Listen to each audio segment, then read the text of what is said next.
Welcome back to another video. It's me, Cam from Cam's Colwill, and yes, I'm back for the summer window. 2 or 3 months of hopefully Todd Boehly getting his Wonga out once again, slapping his big American to the table, and hopefully signing some players and not coming 12th next 4 months that I did the last video. So if you could like, subscribe, all that jazz. I'm trying to get to 1,000 subs very soon. That would be great. But without further ado, let's get on the first story.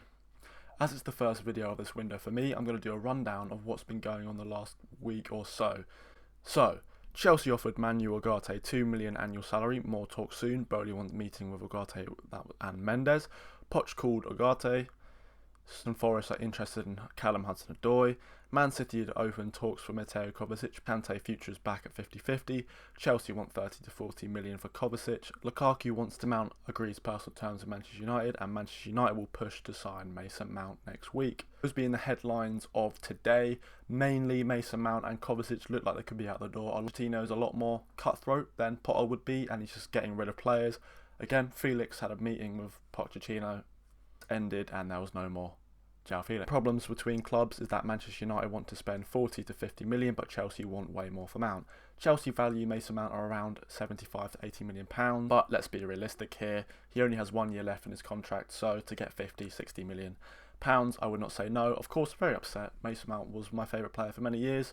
Did not feature, even under Frank Lampard. Conor Gallagher was favoured, so that's when you know things turn sour. Hopefully, we are selling him, and he's going to be funding players like Ugarte and Moises Caicedo. So I know it's a bit weird selling to a rival in Manchester United to strengthen them, which in turn weakens us, but hopefully we can use that money to better use and progress. From one midfielder to another, I'm going to be talking about Mateo Kovacic. Going back to Fabrizio Romano again, saying, I've been told the agreement is on a personal terms between Mateo Kovacic and Manchester City is really close, almost complete. Yes, Mateo Kovacic, once again, a player that didn't feature as much as I would have liked this season. Loved him, always really underrated, one of the best centre mids in the league.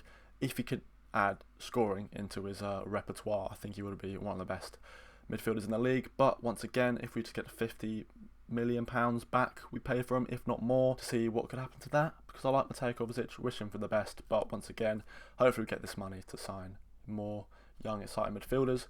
Speaking of young midfielders, on the books, Andre Santos and Cesar Castell played each other like last 3 days ago, I think, in the under-20 World Cup. They are looking to be the future of Chelsea's midfield, along with Carney Chukwuemeka, so it's very exciting times at Chelsea. I know we came 12th, but the future is bright. Hopefully we can bounce back. But speaking of young talent, Sky Sports broke this morning about Levi Colwill, saying, exclusive, Chelsea have rejected outright a £30 million bid from Brighton to sign Levi Colwill permanently and considered the player not for sale. Very players, which we'll be talking about later, like Koulibaly, look like they'll be out the door, along with Azpilicueta and Thiago Silva is getting older. Levi Colwill looks like to be the future of Chelsea centre-back, with players like Badiashile, who's been under the radar but very good this year, along with Fofana. £30 million, yeah, nowhere near as much as he should be, but of course, played very well for Brighton last year. Not one of the reasons, but one of the many reasons why Brighton are getting European football this year. Would have been nice for him to be a 2-year loan spell so we can actually get that European experience, but coming back to Chelsea would be good experience as well. And finally, going to Simon Jones from the Mail Sport, who've said these are all the players that look like going to be moved on, with the futures of Kalidou Koulibaly, Kante, Azpilicueta unclear, and Conor Gallagher, Chalobah and Ruben Loftus-Cheek. Conor Gallagher, hopefully, fingers crossed, can get moved on this window. I know we can't get rid of all our English players because we need some to be in the Premier League, but yeah, 30, 40, 50 million for Conor Gallagher, couldn't say no. Ruben Loftus-Cheek for 20 to 30, looks like he's going to be joining AC Milan, and Trevor Chalobah, yeah, he could be leaving to Crystal Palace, a team like that. But yeah, reinforcing the fact that this window is going to be very important in outgoings.